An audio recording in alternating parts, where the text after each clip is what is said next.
everybody out there in YouTube land. This is George from the Elvis Vinyl Guy channel. Today I'm here to do a contest entry for Bill from the Vinylverse. I love your channel, man. You're a pretty big Genesis fan. I watched your Japanese collection. That was pretty cool. I'll be honest, I've listened to Genesis a handful of times. I think my favorite song is You're No Son of Mine. My favorite Genesis period would definitely probably be Phil Collins, but I'm biased. Like I said, I don't know. I'd have to listen to it. I haven't listened to Genesis. I haven't listened to Kiss a lot. You know, I've got like Smashes, Thrashes, and I'm getting off subject. Anyway, there's a lot of groups that I haven't listened to. It's not that I dislike them. I just haven't been. I don't have anything of theirs, so I haven't listened to it. This is live, right? We got your favorite live albums, a story about your favorite live concert, and a concert that you did not get to go to, you wish you had, and the person's already passed on. I just pulled out a handful of my favorite live albums. Hands down, one of my favorite live albums is definitely this one.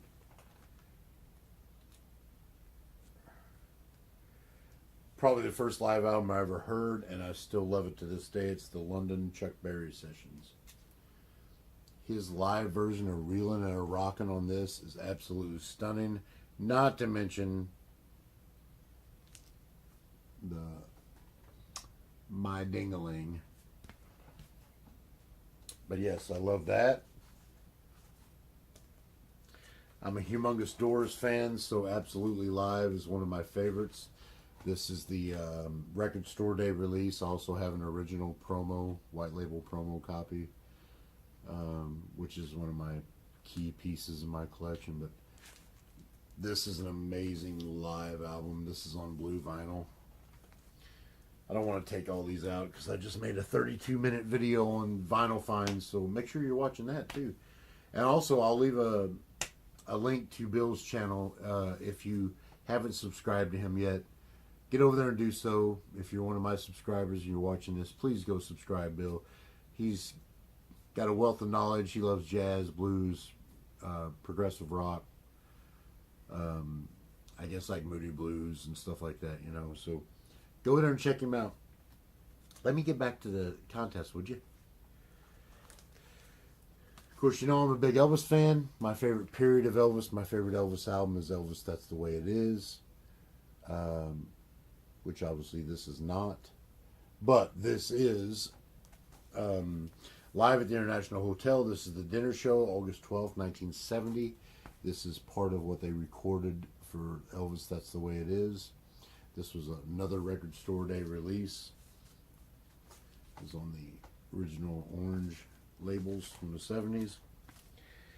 And I am an Elvis fan, so I do love Elvis' 68 Comeback Special. This is another Record Store Day release. I could have easily pulled out all these originals, but I didn't want to get down and get in my Elvis stuff. This was all right here where I keep my Record Store Day stuff, so sorry, Bill. I didn't pull out any originals for this, but it was just convenience, man. Plus, I love this. This is the first time this has ever been on vinyl. This is the jam session from Elvis' 68 Comeback Special, so this is not the entire comeback special. However, this is the part that I love the most anyway. I watched the whole thing. I love it, but this is why I watch it, is the jam session. And this is amazing. It's on red vinyl. It's a limited edition. This is number 2,723 out of however freaking many they made. Originally, it's supposed to be 3,000. I've seen people with like 5,000 on their records, so apparently they lied there. Whatever, I don't care. Next question. My favorite live concert. Man, I have so many favorite live concerts, but at the end of the day, over the Garth Brooks and all these guys that I love to death, I love Ronnie McDowell. I have been to an Elvis concert. I was 3 years old. I don't remember anything of it. I can't say it's my favorite. I can, however, say I was there. But Ronnie McDowell, live. This is just a live Ronnie McDowell album. This is an independent press that he autographed for me. Well, actually, he didn't. No, I bought this autograph. I'm sorry. I have so many autographs. I have like every one of his albums autographed, but this one I got in the mail, autographed to Jeannie. Love Ronnie McDowell, 1982. So this is about around the time this came out. No, I take that back. This came out probably around. Well, the recording is from like 78 or 79 at the Fox Theater in Atlanta, Georgia. The stuff that didn't make it onto this album makes up Ronnie McDowell's Live at the Fox album. It makes up this album right here. This is all recorded at the same place, same day and everything. This is just the stuff that didn't make this album.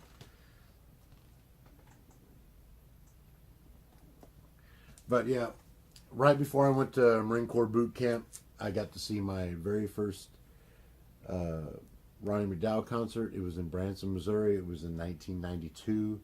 He was on top of the world at the time because he just released his version of Unchained Melody.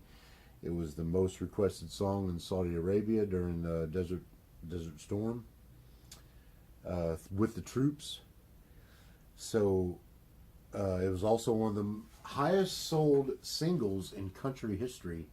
Singles in country music aren't big sellers. I mean, obviously, He Stopped Loving Her Today probably sold big as a single. Albums sell more in country than the singles do, especially at this time period in the early 90s. Singles were being phased out. This was a cassette single that you had to buy, or the 45. They're very limited quantities, but it sold 500,000 copies in the first week. And in the 90s, in country music, that was unheard of. So it was pretty cool. But I love the guy to death. I've had the pleasure of getting to meet him, getting to know him. I've done a few things for him, musically wise. Like I gave him his whole collection on CD, which he did not have, and he's just an awesome guy, down to earth, very personable, very approachable, and we've talked many, many times, and I just love the guy to death, and I always will. Question 3. Who did you not get to see and you wanted to? Man, that was not a hard question at all, Bill. It was this guy right here. Merle Haggard. When this guy left, it really, really left a hole. I did not think I was going to react the way I did. I knew he was getting old. That doesn't prepare you for losing him, though. I had many chances to go see him, and I did not, so I blame myself for that. I threw on all my Merle Haggard the day he died. I called out of work. Not very responsible, is it? But I just couldn't face those people, man. And my wife comes home, and I'm just a mess. I'm sitting in the living room floor drinking beer, listening to Merle Haggard, playing my guitar, and she asked me what's going on, and I couldn't even get it out. I was just a bawling little baby here in my living room floor. My wife's got her arms around me, and I'm sure a lot of that was beer. But still, I love Merle. Always will love Merle. Merle and Buck Owens and Dwight Yoakam, when I was growing up, those are my 3 heroes. I mean, you know, besides the obvious, I'm an Elvis guy. Those aren't my only 3 heroes. But in country music, that was it to me, besides Garth Brooks. I just keep adding heroes all over the place. Merle Haggard was it for me, though. In the country music world, I don't want to lose anybody. I'm not saying that, but I can stand to lose anybody but Merle Haggard. And that just pulled it right out. So that's my regret right there, brother. I wish I would have got to see him. That's one you can't take back, you know. All right, man. Hey, I wish you luck in your contest. I'll leave a link below to your channel, so maybe some other people that aren't subscribed to you that are subscribed to me, if that's even a possibility, can maybe go over there and check you out. Have fun, brother. Have a good rest of your month. I know this. I think I snuck in right there. I think it's about to end next weekend or something. So, adios, brother.